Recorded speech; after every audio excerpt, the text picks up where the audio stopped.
ఇది చాలా ప్రాముఖ్యమైన సంగతి.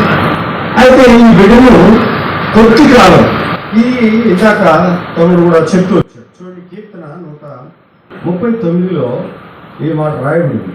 కీర్తన 139 16వ వచనంలో, నేను పిండమునై ఉండగా నీ కన్నులు నన్ను చూచెను, నియమింపబడిన దినములు ఒకటైనను కాకమునిపే నా దినములన్నీ నీ గ్రంథంలో లిఖితములాయను. అయితే ఇక్కడ 17లో చాలా వింతగా ఉంటుంది.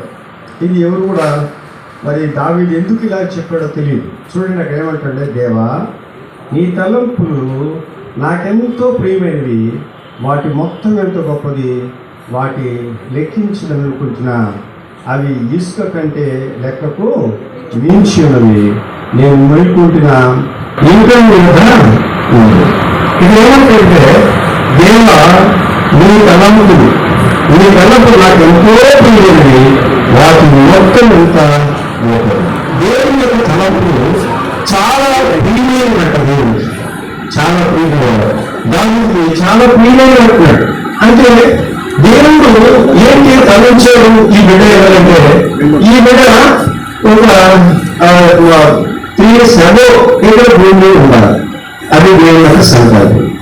అందువల్ల దీనికి మనం ఏమో ప్రశ్నిస్తాం, ఇది లోకానికి అర్థం కాదు. లోకానికి ఏం అర్థమవుతుందంటే, లోపల దేవుడు చేరుకుని ఎందుకు తీస్తున్నాడు ఈ ప్రశ్న. అంటే లోకానికి దేవుడికి పూర్తిగా విరుద్ధం, ఆలోచనలు పూర్తిగా విరుద్ధం. కాబట్టి జ్ఞాపకం ఉంచుకొని నా తలంపు ఏంటంటే, ప్రతి జీవి ఎంతకాలం జీవించాలంటే దేవుడు నిర్ణయించాడు అంతవరకు. అంతవరకు నిర్ణయించాడు కనుక ఆ నిర్ణయ కాలం అయిపోయింది. నిర్ణయ కాలం అయిపోయిన తర్వాత దేవుడు తను ఏం చేసైతే తన దగ్గరకు తీసుకున్నాడు. ఎందుకంటే ఇక్కడ తను చాలా కష్టపడాలి, చాలా ఇబ్బంది పడాలి, చాలా అసౌకర్యం. ఇవన్నీ కూడా వద్దు, మళ్ళీ నీవు నా దగ్గరకు వచ్చు. ఎవరిని దేవుడు పిలుస్తాడు అంటే, చూడండి, బైబిల్ ఒక మాట చెప్పబడింది, సువార్తలో ఒక మాట చెప్పబడింది. ఆ మాట ఏంటంటే, దేవుడు ప్రవేశిస్తున్నారు కొండ మీద కూర్చొని తనకి ఇష్టమైన వారందరినీ ఆయన దగ్గరికి వేసేగా పిలిచాడు. ఇష్టమైన వారందరూ కూడా మాట చదివాడు. అదే 14 మరి విమోచించిన వారి యొక్క ప్రాణము దేవుడికి ఇష్టమైనది. అదేనా? తర్వాత 149 చెప్పబడింది, తన భక్తుల దేవుడు తన భక్తులకు ప్రీతి గలవాడు అంటాడు. ఎక్కడ ప్రీతి గలవాడు, ఇష్టం కలిగినటువంటి వాడు అని. అంటే తనకి ఇష్టమైన వారందరినీ ఆయన చూస్తాడు, ఆయన దగ్గరికి పిలుస్తాడు. మనం కూడా చాలాసార్లు ఏదైనా కొనడానికి ముందు ఏం చూస్తాం చూడండి, ఏం చూస్తామంటే బాగా అందమైనవి, మన్నికైనవి, చాలా శ్రేష్టమైన వాటి మీద మనస్తత్వం కలిగి ఏదో లేదు కొనుక్కోరు, ఏదో కొనుక్కో. అయితే ఇప్పుడు జ్ఞాపకం ఉంచుకుంది, దేవుడు ఆ చిన్నబిడ్డ దేవుడు ఎంతో ఇష్టాన్ని ఉంటాడు. ఆయన ఏం చేస్తే ఆమె నా దగ్గర ఉండడానికి కాబట్టి ఇప్పుడు సురేష్ కానీ, తర్వాత మేస్టర్ కానీ, ఇజ్రాయల్ కానీ, ఆంటీ కానీ, వీళ్ళందరూ ఇప్పుడు లేకపోతే మన యొక్క నాయనమ్మ, వాళ్ళ అత్త, వీళ్ళు ఉన్నారు బంధువులు, వాళ్ళందరూ మనం ప్రశ్నించడానికి వీళ్ళు ఎందుకు మీరు పోతుంటే ఎవరు ప్రైజ్ ఎవరు చెప్పారు? ప్రైజ్ ఎవరు చెప్పండి గట్టిగా. దేవుని కుమార్తె, ఆమె దేవుని కుమార్తె, దేవుని కుమార్తె. ఆమె ఎవరి సురేష్ తర్వాత మెర్సీకి కుమార్తె ఇచ్చాడు అంతే, ఇచ్చాడు అంతే. ఇచ్చిన తర్వాత ఏం చేస్తే దేవుడు గురించి శిష్యులు చెప్తున్నారు, నేను అందరూ హేళన చేస్తున్నారు అని పెడితే దేవుడు చెప్పాడు కదా, ఇంట్లో ఒకేసారి ఇస్తాను. కూడా దేవుడు ఏమి అన్యాయం దేవుడికి ఇష్టమైంది. దేవుడు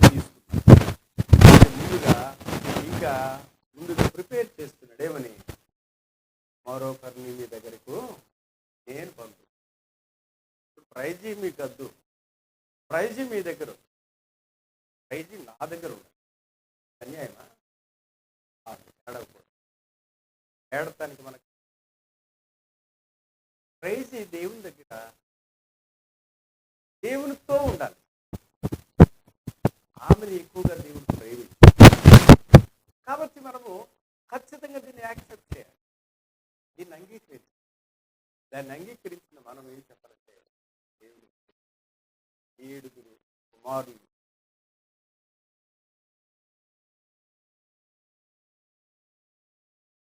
ఏమన్నాడు? ఆ యెహోవా ఇచ్చెను, యెహోవా ఆయన నామానికి స్తుతి కలిగిన మహిమ కలుగును గాక అని చెప్పేసి అని బిగ్గరగా దేవుని ఆరాధించాడు.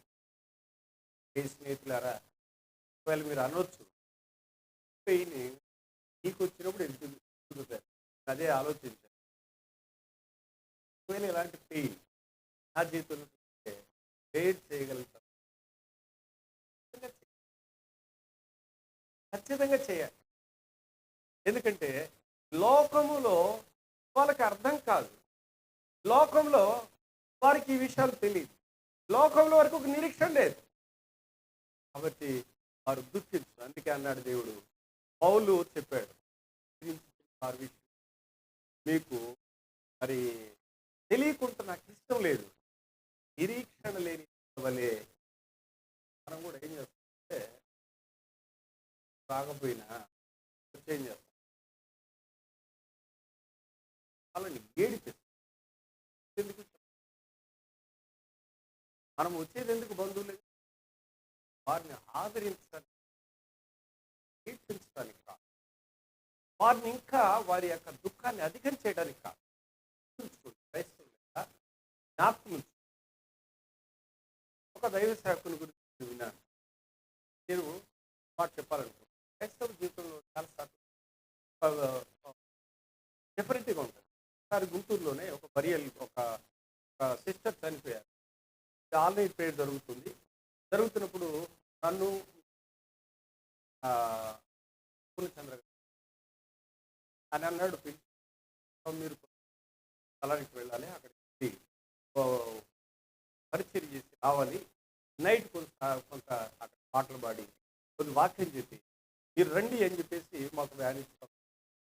నేను వెళ్ళినప్పుడు చూసినప్పుడు ఆ ఇల్లు ఎట్లా ఉందంటే, ఎవరు చనిపోయిన వాళ్ళు ఇక్కడ ఉన్నారు, అసలు డెడ్ బాడీ ఇక్కడ ఉందని కూడా అదేం లేదు. ఎందుకంటే సహజంగా బయట పెడతారు, ఆ ఇంట్లో వరండాలో పెట్టారు, బాక్స్లో, ఎవరి గదుల్లో వాళ్ళే ఉన్నారు, ఎవ్వరు కూడా లేరు అక్కడ. మేము వెళ్ళినప్పుడు ఎవరు ఇది ఒక పొరపాటున ఇంటికి వస్తున్నామేమో అని చెప్పేసి నేను అడుగుతున్నాను, వీళ్ళు ఏమైనా వీళ్ళేనా మనం వెళ్ళేది అంటే, ఏ బ్రదర్ రండి లోపలికి వెళ్ళి బాక్స్లో బ్రదర్ ఎక్కడో కూర్చున్నాడు, పిల్లలు వాడి అందరూ కూడా ఎవరంతా వాళ్ళు అక్కడెక్కడ కూర్చున్నప్పుడు ఎవరైనా లేదు. క్రైస్తవ కుటుంబం అమ్మ చనిపోలేదు, నా భార్య చనిపోలేదు, ఎక్కడికి వెళ్ళింది? జస్ట్ ఏంటంటే ట్రాన్స్ఫర్ అయ్యిందని. ఎక్కడి నుంచి? ఇప్పుడు మేము కూడా ట్రాన్స్ఫర్ అవుతూ ఉంటాం, గుంటూరు నుంచి మాచర్ల నుంచి గుంటూరు, ఇట్లా ట్రాన్స్ఫర్ అవుతాం. అంటే ఇప్పుడు మరి ప్రైజ్ కూడా ఎక్కడికి వచ్చింది? భూమి మీదకి వచ్చింది, కొద్ది కాలము వాళ్ళతో పాటు ఉంది, తర్వాత ఇప్పుడు ఎక్కడికి వెళ్ళింది? ట్రాన్స్ఫర్ అయ్యింది అంతే. పరలోకానికి, మహిమలోనికి హెచ్చించబడింది అంతే. కాబట్టి ప్రియులారా, మనం కూడా జ్ఞాపకం ఉంచుకోండి. నేను ఒక తలంపు చెప్పి చూడండి, మనము ప్రైజ్ ఇవ్వలే. ప్రైజ్ ఇందాక తమ్ముడు చెప్తున్నాడు, 100% ఎక్కడికి వెళ్ళినట్టు, ఎక్కడ? పరలోకం అంతే, మనమేమీ లేదు. ఎందుకంటే చిన్న బిడ్డలు అని చెప్పాడు, ఇలాంటి వారిదే పరలోక రాదు, వాళ్ళదే అసలు. కాబట్టి వాళ్ళు ఏ పాపం తెలియదు, ఇక జన్మ పాపం కూడా వాళ్ళకి కౌంట్ కాదు. కాబట్టి ఆమె ఎక్కడికి వెళ్ళినట్టు? దేవుని దగ్గరికి వెళ్ళింది, అనుమానమేమీ లేదు. అయితే మనం వెళ్ళాలంటే మనకొక అడ్డు ఏంటంటే, మనం పాపములో జన్మ పాపం ఉంది, అలాగే చేస్తున్న పాపం కూడా కాబట్టి జన్మ కర్మ పాపాలు ఉన్నటువంటి ఏ వ్యక్తి దేవునికి ఇష్టలుగా ఉండాలి. అందుకనే మనం మరో కొరింథీయులకు రాసిన అధ్యాయానికి వెళితే అక్కడ ఇశ్రాయేలు ప్రజల గురించి స్పష్టంగా రాయబడింది. అనేకులు చూడండి అక్కడ కొరింథీయులకు రాసిన మొదటి పత్రిక 10వ అధ్యాయం, కొరింథీయులకు రాసిన మొదటి పత్రిక 10వ అధ్యాయం అయితే వారిలో 5వ చదవండి. అయితే వారిలో ఎక్కువ మంది దేవునికి ఇష్టలుగా ఉండకపోయిరి కనుక అరణ్యంలో సంహరింపబడేది. అరణ్యం ఏమైపోయాక చనిపోయారు. అంటే చనిపోయారంటే ఇక వాళ్ళు మరణానికి వెళ్ళిపోయినారు, మరణించారు. మరణము అంటే అర్థం ఏంటంటే ఎడబాటు అని. మరణం అంటే ఎడబాటు అంటే దేవునితో ఉండవలసినటువంటి వారు ఏమైందంటే దేవునికి వేరుగా అయిపోయింది. చూడండి ఎఫెసీయులకు రాసిన పత్రికలో ఎఫెసీయులకు రాసిన పత్రిక 4వ అధ్యాయం 5వ వచనం 18వ వచనం. అయితే అంధకారమైన మనస్సు గలవారై తమ హృదయ కాఠిన్యము వలన తమలోనున్న అజ్ఞానము చేత దేవుని వలన కలుగు జీవములో నుండి వేరుపరచబడిన వారై తమ మనస్సునకు కలిగిన వ్యర్థతను అనుసరించి నడుచుకొనుచున్నారు. ఎక్కడి నుంచి వేరుపడ్డారు? ఎక్కడి నుంచి అమ్మా?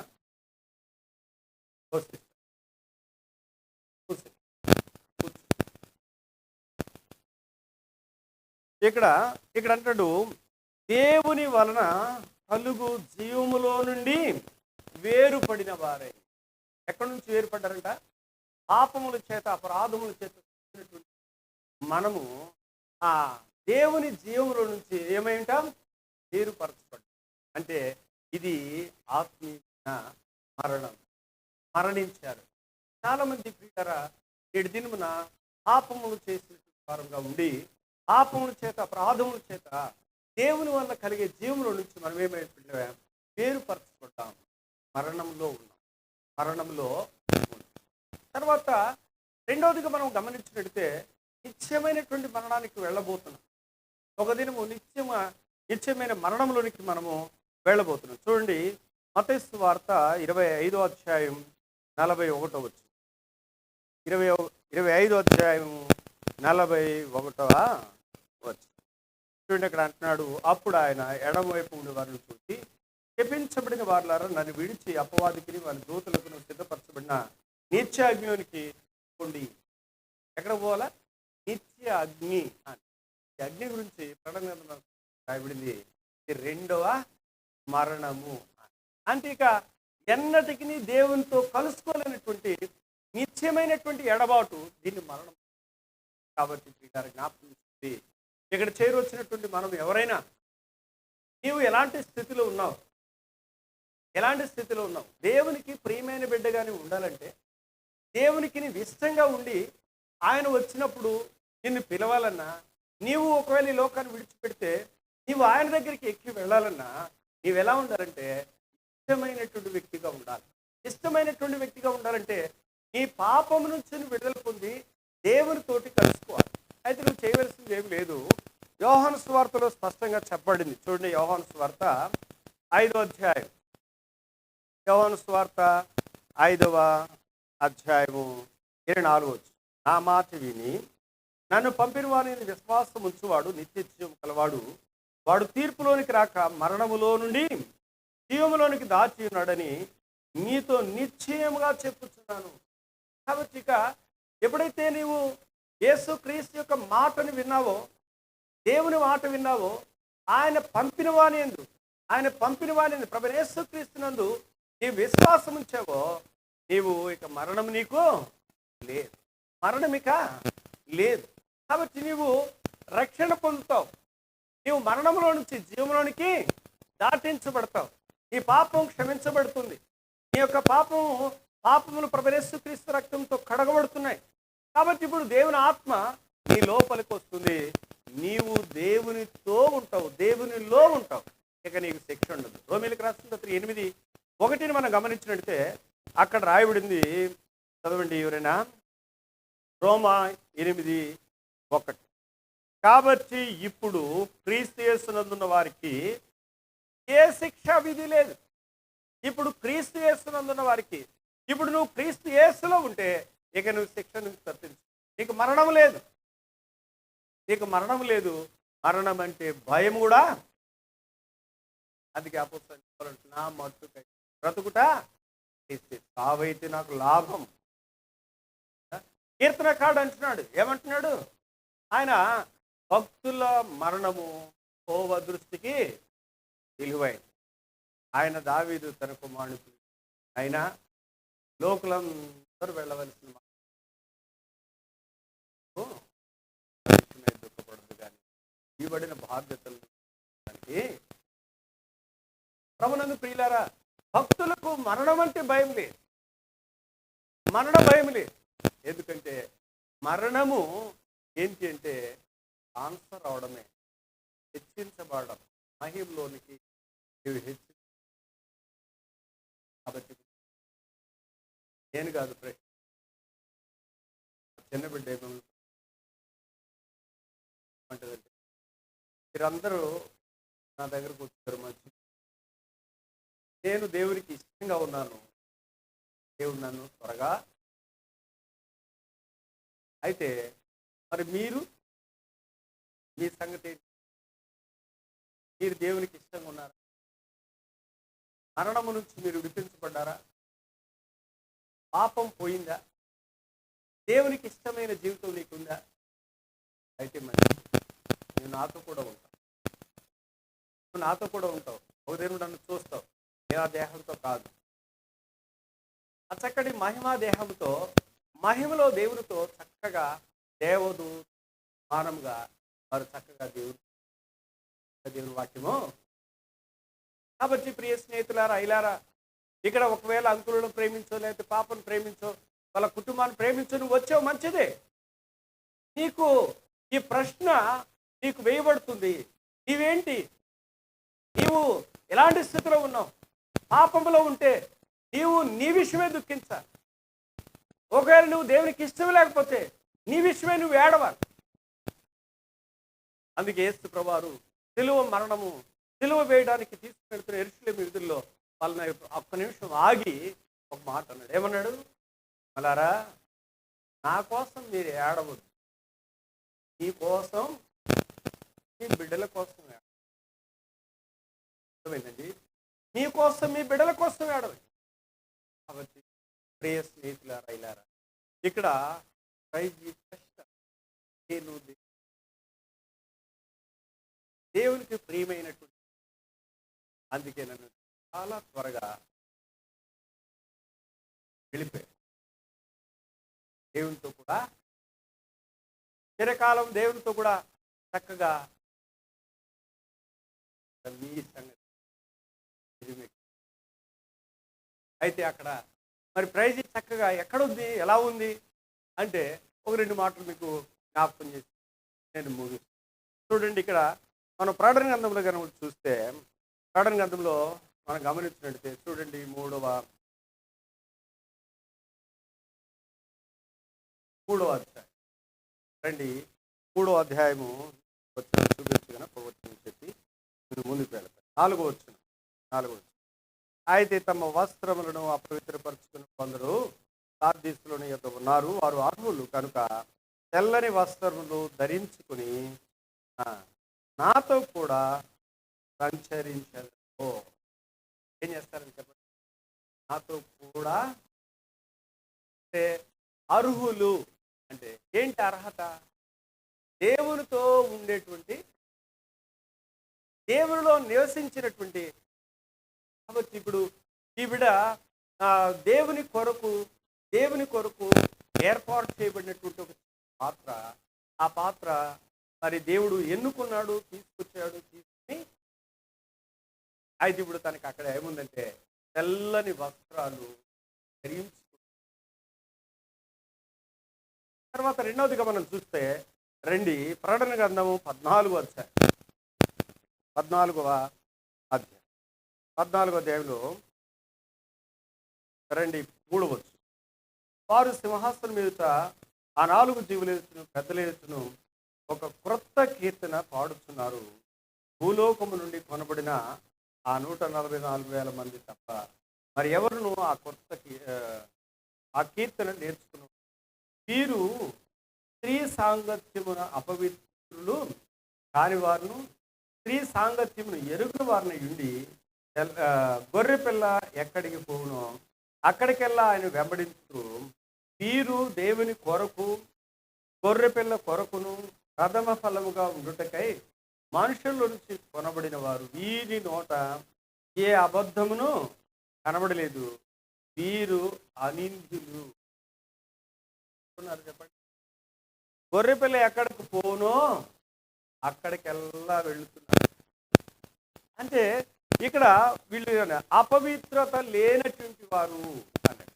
వారి నోట కపటం లేదు, వారు అనిందులు అని రాయబడి. అయితే ఈ పాప విషయంలో కూడా చెప్పాలి ఏంటంటే, ఆమె ఇప్పుడు ఎక్కడ ఉంటుందంటే దేవుని దూతల వల్లే వారు తెల్లని వస్త్రములు. ఈ బిడ్డ కూడా ఏం చేస్తుంది? క్రొత్త కీర్తన పాడుతుంది. దేవుని స్తుతి ఆరాధించే స్పెషల్ టీంలో ఉందన్నమాట. ఇక్కడ స్పెషల్ టీం. ఇక అనుమానం ఏమీ లేదు. ఎందుకంటే ఆమెకి ఏ అపవిత్రత. అలాంటి వారికి దేవుడు ఏం చేస్తాడంటే ఎక్కడికి గొర్రె పిల్ల వెళ్ళునో అక్కడికి వెళ్ళాలి. ఇప్పుడు చాలామంది పెద్ద సేవకులు వస్తారు, లేకపోతే లోకంలో పెద్ద పెద్ద నాయకులు వస్తారు. వాళ్ళమిటి స్పెషల్ టీం ఉంటుంది, కానీ అందరికీ అలవో తాళ్ళు కట్టి మరి బయటికి పోయినారు. ఒకవేళ మనల్ని కూడా పెద్ద పెద్ద సేవకులు కలుసుకోవాలంటే లేకపోతే వాళ్ళతో పాటు ఉండడానికి ఒకవేళ ఉండవలసి వచ్చి అది గొప్ప ధన్యతగా భావిస్తాను. నేను కూడా కొద్ది కాలం ట్రైనింగ్లో ఉన్నప్పుడు మరి తిమోతి అన్న దగ్గర మేము ఉన్నాం. గుంటూరు నుంచి ఎక్కువ ఆయనతో పాటు నేను వెళ్తూ ఉండేవాడు. కొంతమంది నాతో పాటు వెళ్తే ఒక్కొక్కసారి వాళ్ళతో పాటు మాకు కూడా కాస్త మంచి పడకలు ఏర్పాటు చేసేవాళ్ళు, మంచి వాళ్ళు. ఒకే కారులో వెళుతున్నప్పుడు మేము అనుకునేవాళ్ళు, నన్ను ఉన్నాడు ఆయన, మహిళలు పెరుగుతాడు ఆయన, మనకి ఎంత దళిత ఇప్పుడు ఎంత మంచి భోజనం ఏర్పాటు. అరే మనం కారు ఎక్కడానికి అర్హులమైన అది చక్కటి ఏర్పాటు మనకు. దేవుడు తన రక్షణతో దేవుని సేవకులతో వెళితే ఎంత గొప్పదని అయితే ఇప్పుడు ఆ బిడ్డ ఎక్కడ వెళ్తుంది? యేసు క్రీస్తు గొర్రెపిల్ల ప్రభు యేసు క్రీస్తు ఎక్కడికి వెళ్ళినో అక్కడికి వెళ్ళు చక్కగా కొత్త కీర్తన దాంతో దేవునితో ఆనందించు. అక్కడ రోగం లేదు, అర్థమైందండి. అక్కడ కన్నీళ్ళు లేవు, బాధ లేదు. ఇప్పుడు ఎమర్జెన్సీగా మనం ఆమెను ఎక్కడ త్వరగా తీసుకెళ్ళాలి అంటే ఏమీ లేదు, ఏ బాధలు లేవు. అన్ని బాధలు ఏ బాధ లేకుండా చక్కగా దేవునితో కూడా ఆమె అనుభూతి.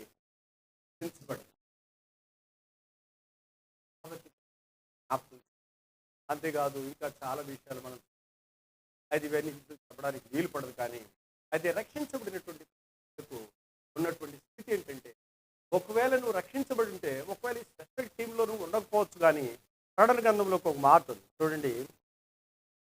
5వ అధ్యాయంలో చూడండి, అక్కడ 10వ వచనం నుంచి మనం చూస్తే 9-10 కలిసి, ఆ పెద్దలు నీవు ఆ గ్రంథంలో తీసుకొని దాని ముద్రను విప్పుటకు యోగ్యుడవు, నీ వధింపబడిన వాడే నీ రక్తం ఇచ్చి ప్రతి వంశంలోను ఆయా భాషలు మాట్లాడే వారిలోను ప్రతి ప్రజలోను ప్రతి జనంలోను దేవుని కొరకు మనుషులను కొని మా దేవునికి వారిని ఒక రాజ్యముగాను యాజకులుగాను చేసి కనుక వారు భూలోకమందు ఏలుదురని కొత్త పాట పాడుదురు. మరియు నేను చూడగా నా సింహాసనమును దేవుని పెద్దలను ఆవరించి ఉన్న అనేక దూతల స్వరము వినబడిను. వారి లెక్క కోట్ల కొలదిగా ఉండిను. వారు వధించబడిన గొర్రె పిల్ల శక్తి, ఐశ్వర్యము, జ్ఞానము, బలమును ఈ రీతిగా వాళ్ళు ఏం చేస్తారు? అందరితో కలిసి ఈ యొక్క రక్షించబడినటువంటి వారందరూ కూడా ఏం చేస్తున్నారు? ఒక కొత్త కీర్తన పాడుతున్నారు. కాబట్టి ప్రియులారా, ఈ గుంపులో నీవు నేను. తర్వాత మనం గమనించినట్టే వారికి దేవుడు అంటాడు, అక్కడికి వెళ్ళి అపోస్తలుడైన పౌలు అంటున్నాడు, నేను మంచి పోరాటం పోరాడిను, నా పరుగు కడముట్టింది, ఇక నీతి కిరీటం నాకు ఉంచబడి ఉంది అని. ఆ తర్వాత అంటాడు, జయించే వారికి ఏముందంటే సింహాసనం ఉంది అని చెప్పాడు. కాబట్టి పరలోకంలో ఇలాగూ అన్ని ఏర్పాట్లు చక్కగా ఉన్నాయి. అంతేకాదు, ఇప్పుడు మనం చదివాం, ఈ హృదయములను ఏం చేయవద్దు, కలవరపడనీకిది. ఎందుకని? నా తండ్రి ఇంట అనేక నివాసములు. మరి చిన్న బిడ్డ కూడా ఉందా నివాసం? 100% ఉన్నట్టు. కానీ ఇక్కడ మనం కల్పించలేకపోయినా, ఆమె కొరకు మనం ఏది ఏర్పాట్లు మనం చేయకపోయినా, ఆ పరలోకపు తండ్రి దాని కొరకు ఒక చక్కటి ఇంటిని నిర్మాణం చేశాడు. ఆ ఇంటిలో ఆమె చక్కగా సంచరిస్తూ, ఆమె చక్కగా ఆ ఇంట్లో నివాసం ఉంటూ, ఆమె దేవునితో కూడా ఆనందించే అనుభవపడిందని వాక్యం. ఇప్పుడు ఆ బిడ్డ కొరకు ఏడవాలా?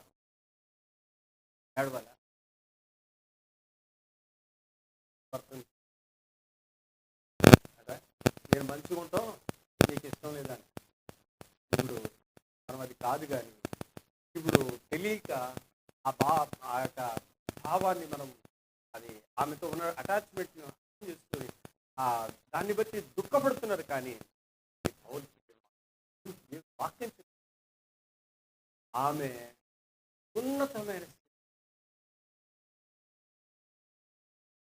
ఏడవలసిన అవసరము సూచించాలి. ఇప్పుడు నేను చెప్పే సంగతి ఏంటంటే, బాధ అనిపిస్తుంది కానీ, అయితే మీరు ఖచ్చితంగా ఆలోచన చేసి సురేష్ అలాగే తెలిసి, నా బిడ్డకు నేను అన్ని వసతులు, మరి ఉద్యోగ రీత్యా వాళ్ళు తన దగ్గర ఉంచారు. సరే, మా అమ్మమ్మ తాతయ్య వాళ్ళ దగ్గర కొన్నిసార్లు వాళ్ళు కూడా వాళ్ళ పని బాధ్యతలను బట్టి వాళ్ళు ఏం చేయాల్సి వస్తుంది.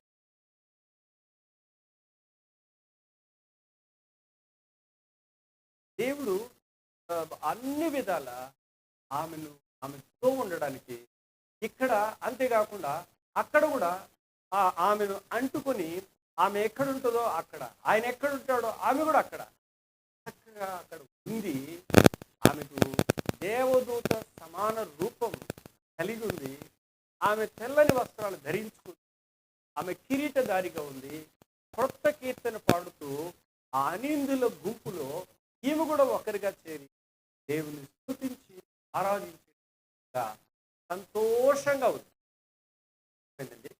నీకు ఇంకొక మాట చెప్పిన గారు భార్య చాలా సడన్గా 31 రాత్రి, డిసెంబర్ 31 రాత్రి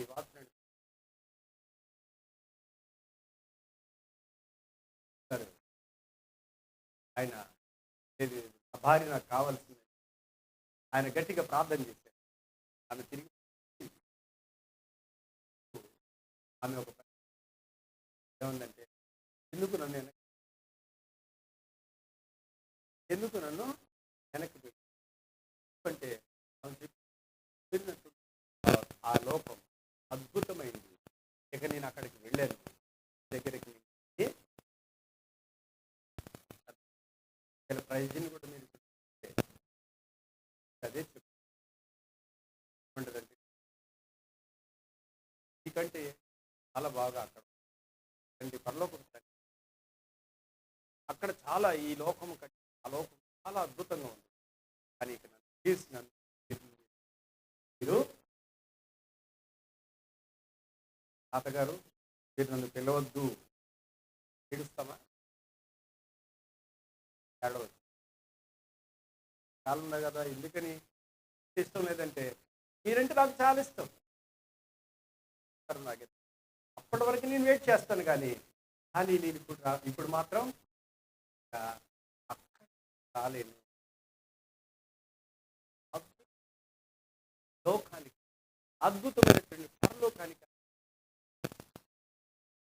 మరి ఇప్పుడు మనం ఏం చేయాలి? నేను ఒకటే చెప్తాను. మనం ఇప్పుడు చేయవలసింది మాతో ఉండడానికి, తను మేము ఎక్కువగా ప్రేమించడానికి మాకు సహాయం. ఆమె కూడా మమ్మల్ని ఎక్కువగా ప్రేమించమని హత్తుకోవడానికి, ఆమె ద్వారా మేము ఎంతో ఆనందించడానికి ఈ కొద్ది కాలం మేము అయితే ఇప్పుడు మీ దగ్గర ఉండటానికి చాలా వందనాలు. తనున్న స్థితిని బట్టి మేము కొద్ది కాలం ఇక్కడ మేము కూడా అక్కడికి రావు.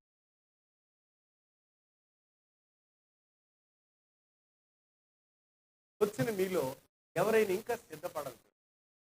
ఒకవేళ మనం సడన్గా మేము అదే 10వ తారీఖు మేము చూసాం. 10వ తారీఖు నా జ్ఞాపకం.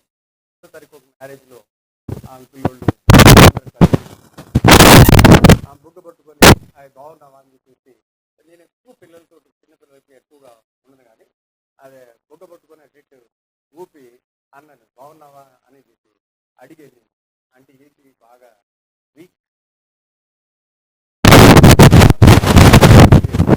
అయితే మేము కలుసుకున్నాం. ఈ ఉదయకాలం ఆ వార్త విన్నప్పుడు బాగానే ఉంది కదా.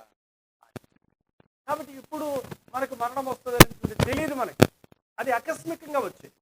అయితే పిల్లలు నేను చెప్పేసాను, ప్రైజ్ వల్లే మనం కూడా ఆయన పిల్లుగా ఉన్నాం. మనం కూడా ఆ ఉండే స్థలంలో మనం కూడా వెళ్ళడానికి సిద్ధంగా ఉన్నాం.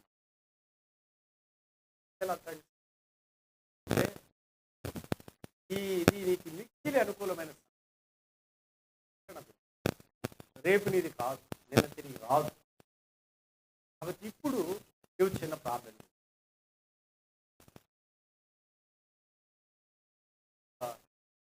స్థితి చూడగలుగుతుంది. ఈ గ్రంథంలో రాయబడిన మాటలు ఏది కాబట్టి అక్కడికి నేను కూడా హెచ్చరించబడాలి. నేను కూడా ఆ ఉన్నతమైనటువంటి ఆ పరలోక రాజ్యంలో నీతో పాటు నన్ను కూడా సిద్ధపడాలి. ఏం చేయాల్సిన నీ కొరకు ప్రాణం పెట్టాడు. నీ కొరకు ఆయన 3 దినాలు సమాధులు ఉండటానికి నీవి నిమిత్తం ఆయన హెచ్చించబడి తండ్రి కుడిపార్శ్వంలో కూర్చొని నీ విషయం ఆయన ఇంకా విజ్ఞాపన చేస్తున్నాడు. చిన్న ప్రార్థన, నేను పాపుడు, ఈ రక్తంతో నా పాప దోషాలను కడుగు, పవిత్రపరచు. పంపించు ప్రభా, నీలో నేను ఉండడానికి నాకు చోటు ఉంది.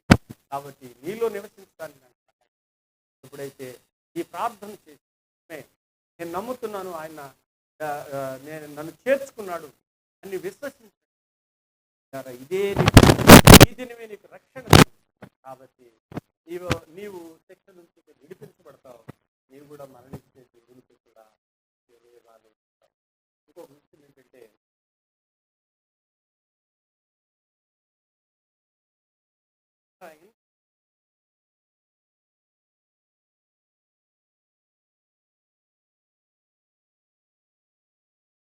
సరిగా స్థాపనకపోతే ఏమవుతుందంటే పడిపోయిన పిండంతో సమానం.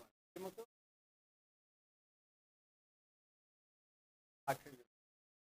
ఆయన ఒక మరణించాడు. ఎవరు వెళ్ళలేదంట. ఎవరు అసలు సేవకులు లేరంటే ఎవరు లేరు. ఈయన కూడా ఆ పక్కనే పొన్నూరులో నిడుబ్రోల్లో సేవ చేస్తాడు ఆనందాన్ని. వాళ్ళ ఊరు కాబట్టి బాపట్లకి అది కార్యక్రమం జరగబోతుంది. వెళ్తున్నారంట. ఎవరు లేరంట. ఏదో 4 ఉన్నారు. తీసుకుని వెళ్తారు. వాక్యం లేదు, ఏం లేదు, తీసుకుని వెళ్తున్నారు. వెళ్తా ఉంటే ఈయన కూడా వెనక పరిగెత్తుకుంటూ వెళ్ళి, అరే ఇలా చేస్తున్నారు, వద్దు ఉండండి, వస్తే ఇప్పుడు వాక్యం చెప్తారని చెప్పి మా దగ్గర వాక్యం చెప్పి ఏవోడేవుడు ఊగుతూ ఉన్నారంట. ఏమి సమాధానం? ఎంతకాలం జీవించినటువంటి ఆయనకి లేదా భాగ్యం?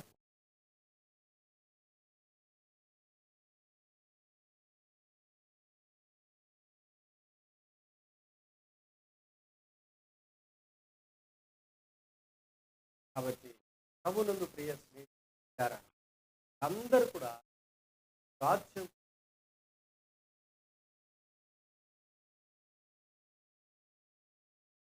మాటలు. కాబట్టి నీవు రక్షించబడితే ఆమె ఎంతో సంతోషిస్తుంది. కాబట్టి మనము వారిని ఆదరించాలి. దయచేసి ఆదరించాలి. దానికి మీరు సహకరించాలి.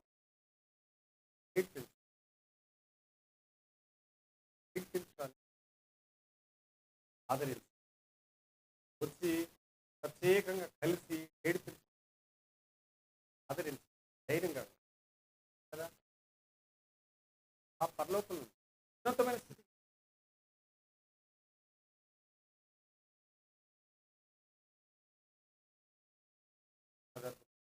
వాళ్ళను మీ పాప మీ దగ్గరికి దేవుని దగ్గర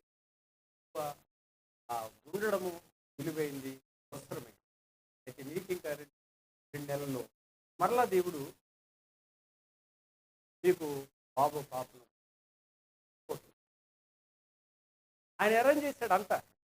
ఆయన ఈ లోకస్తుల్లాగా మనల్ని అలవడంగా ఇల్లు లేదు బాకీ లేదు తరువు పొడి అని ఖాళీ చేసేవాడు కాదు. ఆయన ఒకవేళ తీసుకుంటే రెట్టింపు బహుమానం దేవుడు తిరిగిస్తాడు, 4 గంటలు దేవుడు తిరిగిస్తాడు. అది జ్ఞాపకం. మీరు దేవుని స్తుతించి ఆరాధించాలని ప్రభుపేట మనం వచ్చినటువంటి ప్రియులు కూడా మనం వచ్చింది ఆదరించడానికి కనుక ఆదరించాలని ప్రభు ఏ విధంగా మనం ఆదరించాలి ప్రార్థన చేయండి.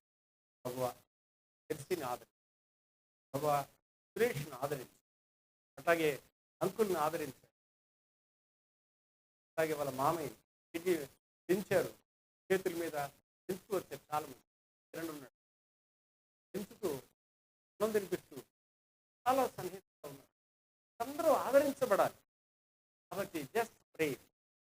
మీరు ఒక ప్రార్థన చేస్తే వాళ్ళ హృదయాలకు ఆత్మ ఆదరణ దొరుకుతుంది. కాబట్టి ఇలాగూ మనం ఆదరించి సిద్ధపడి పరలోక రాజ్యం కోసం ప్రార్థన